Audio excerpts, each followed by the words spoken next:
pretty windy in Canberra today. You might see the trees blowing behind me. It's not as bad as it was earlier, but it died down a bit and then it picked up. You might notice I'm not wearing my kippah on my head.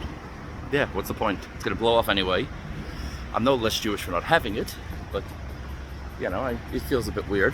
But the fact is, it's going to blow off anyway. It's not going to stay on my head, so why not stick it into my pocket? Which I've done. Better than having to chase it down the road to find it again. Which brings me to the topic. This week's Seder, waYeḥi. We have Yaakov and his children living in Egypt. Okay, not the ideal place. They're surrounded by Egyptian society. It's hard to keep their own Hebrew, native, national identity, if you will. But they made the best of it, and they did what they had to do. There's a question that many have asked after Yaakov dies. It says that he was mummified, enwrapped, embalmed in Egypt. Why? That's not our tradition. That was what Egyptians did. But it's not our tradition. Our tradition is that we bury our dead and allow the body to decompose naturally. So why was he allowed to be mummified? Okay, that was a sign of respect by the Egyptians, but why did Yosef allow it? That's not our way.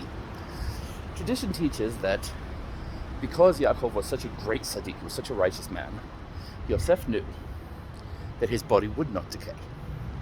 This is a tradition that the body of the righteous will not decay. Make of that what you will. Yosef was afraid that if Yaakov was left as it were, and the Egyptians saw that his body wasn't decaying, they would say, he must be a man-god figure. And they would turn him to a form of idolatry, and they would worship Yaakov. They knew that he was a righteous man, but his body's not decaying, he must be a god. Yosef would not allow that to happen and would not subject his father to that level of indignity of becoming a source of idolatry. So he had him mummified.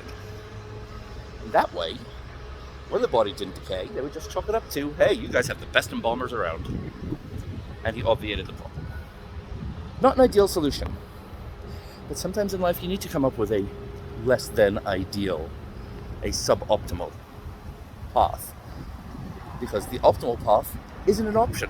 That happens in the real world. You can keep all 613 mitzvot on paper. It all makes sense. It's possible. It's doable in the ideal circumstances. But, to quote the old scientific analogy, we are not on a frictionless surface in a vacuum with no air resistance. We live in the real world. In the real world, sometimes you have to make tough decisions. Sometimes you have to do good enough.